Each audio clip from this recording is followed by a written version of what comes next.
All right, Patrick, next topic on our list, on our sticky notes, is the record-breaking taxes that is imposed by the government, specifically on Ontario housing, that is creating this housing affordability issue. Now, I just want to set the stage for everybody, which is we got the government, most people in the government, we got a housing affordability problem. Housing affordability, bad investors, bad landlords, bad all these other people. Meanwhile, the people who take the largest share of new construction is taxes, as specifically the federal and the Ontario government get 31% of a build. So if it costs $1 million to build a home in Toronto, $310,000, Patrick, goes to the government. Where's all your money gone, Daddy? Taxes. Can you friggin' believe it? Well, isn't it interesting that it's taken so long for this stat to come out, this information to come out? Well, it hit the Twitter sphere by a storm, and everybody's talking about it. Everybody's infuriated, and so they should be. I mean, this is the most ridiculous thing that one could ever imagine. So that you've got this government talking about it all. 31% of this goes to them, yet they're the ones harping on affordability. And oh, by the way, if you're Jagmeet Singh, you're actually throwing CEOs under the bus. Now, he talks about food, got it, but he's also talking about builders and developers, how greedy CEOs are taking all the money. And the reality of it is it shows up in these numbers. That's not the case in terms of housing, by the way. 31% is just not even close to being reasonable. Patrick, I can tell you, as someone who does land development, who does development myself, I can tell you that my margin on new builds is not even close to 31%. So I can tell you that if we put the developers' profit margins up against these taxes, the taxes will win every single time. It's absolutely ridiculous, isn't it, that you can have the government talking about affordability. You can have the government talking about supply. This is an outrage. It's the biggest tax increase in history. You can then say, well, don't worry, we're going to fix the problem. Here's the fundamental reality of it, JG. You know, we talk in other segments about where's rental housing going to go and what's it going to do because affordability. Listen, we have the government who is the problem. It's me. Hi, I'm the problem. It's me. Who is the biggest problem to affordability. And not just taxes, by the way.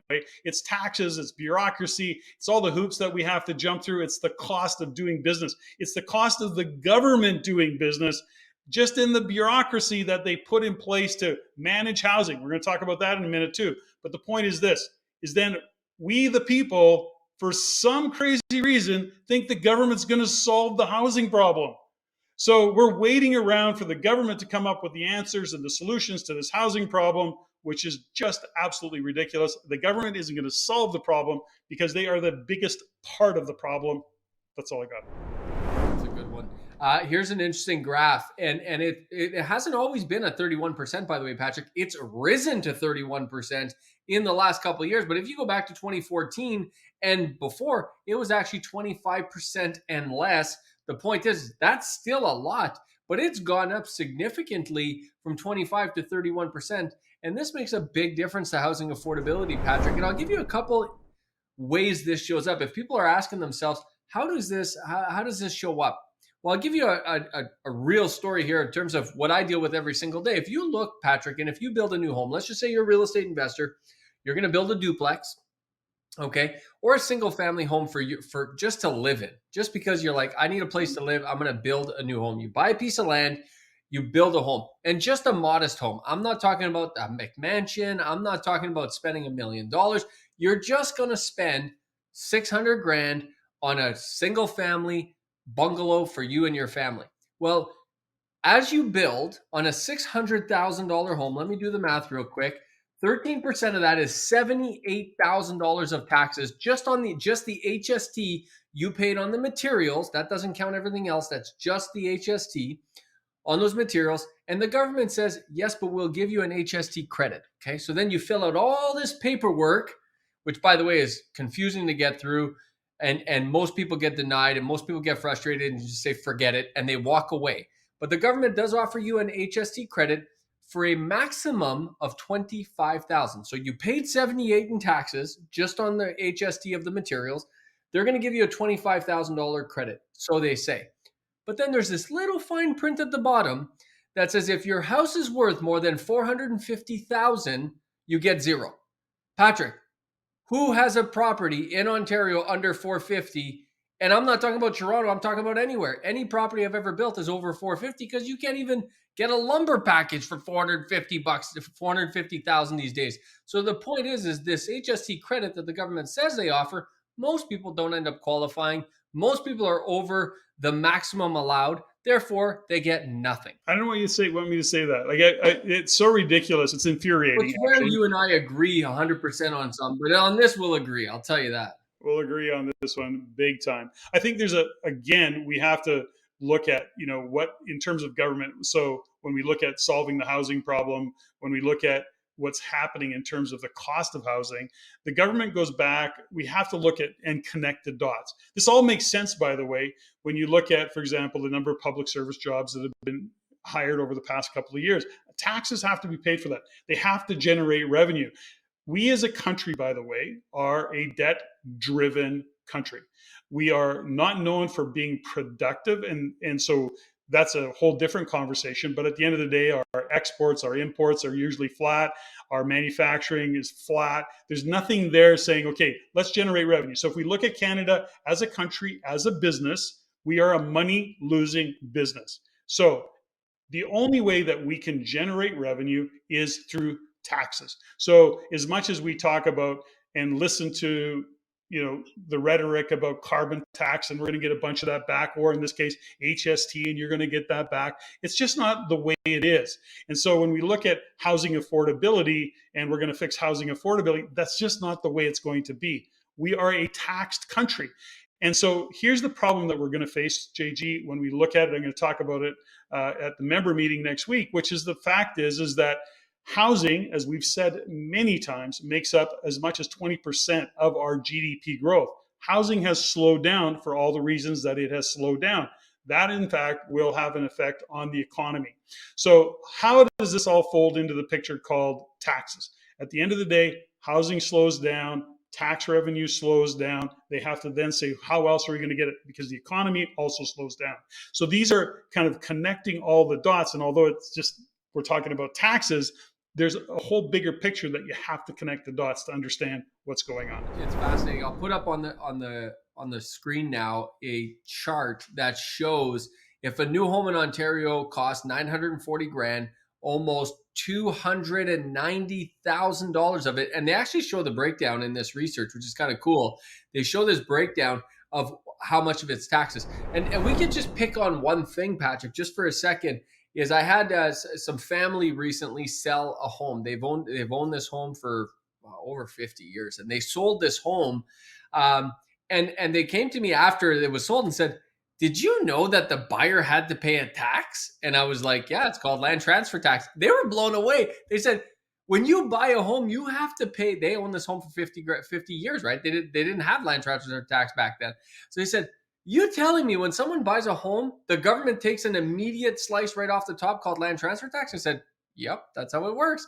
They couldn't believe it. They were blown away. And a lot of people don't understand this, but man, it's tax on top of tax on top of tax on top of tax. All of this adds up to 31%. And by the way, the research, since this came out, more research has come out that for some big purpose-built rental developments, Patrick, it could be as high as 50+% of it is taxes. Where do you think that goes, ladies and gentlemen? That goes into the rent, and that does not help rental affordability. If they got out of our way, we'd be able to bring rents down. Period. End of story. End of story. And by the way, on transfer tax, I learned this lesson many years ago. As real estate investors and business owners, sometimes you want to move assets around a little bit. And I was going to move a property into Stephanie, my wife's name. And my lawyer said, "Well, that's a cool strategy, but she would pay. You would pay transfer tax on that, as that's deemed a sale, by the way." So even within my own, because it was in my name, or in our corporate name, I don't remember. But at the end of the day, that would have been considered a sale. I would have had to pay transfer tax on land transfer tax. So it's ridiculous. I went through this year, Patrick, and the fact is that taxes are very real. They cost money, and this stuff ends up flowing down to the consumer, ends up flowing down to the renter, ends up flowing down to the client, and this does not help our affordability situation we're done with this topic. So to add to what we were talking about tax and what the challenges are with what the government's creating in terms of the costs, and the costs are just not driven by tax, but also the lack of supply, and what gets in the way of supply is more bureaucracy. We've talked about it many times when you look at zoning and all the rest of it. And there was a question here, which is, if you're curious why it takes 3 years in Ontario to get approval for a change of land use. So Ontario's population, about 15 million, and total employees that are responsible for the change of use approval for all of Ontario, 4 people. Yes, 4 people are responsible for that. And it's interesting is that the municipal planners pipe in on that and say they're routinely waiting. They, the planner, are routinely waiting for 6 months for these development applications to be processed. And in all of that, there are penalties that get paid, and there are certain requirements that need to be met. They got 4 people in all of Ontario handling this. So not only do they have a lot of bureaucracy, it's also a misallocation of bureaucracy. So again, we keep expecting the government to fix the affordability issue, and they just can't fix it because there's a huge cost to all of this. As you know, in the waiting game, that's expensive. So again, that all kind of flows down and gets passed on. So I just wanted to add that to the already griping about what is going on with housing affordability and why it's so darn expensive. Maybe we should reallocate, Patrick, some of our CRA auditors to become like to help in this department. There you go. There you go. You could use some funds. Who knows? Could use some people. Oh, are they still on strike, by the way? Is that still happening? We didn't even talk about the strike. As of right now, it is happening.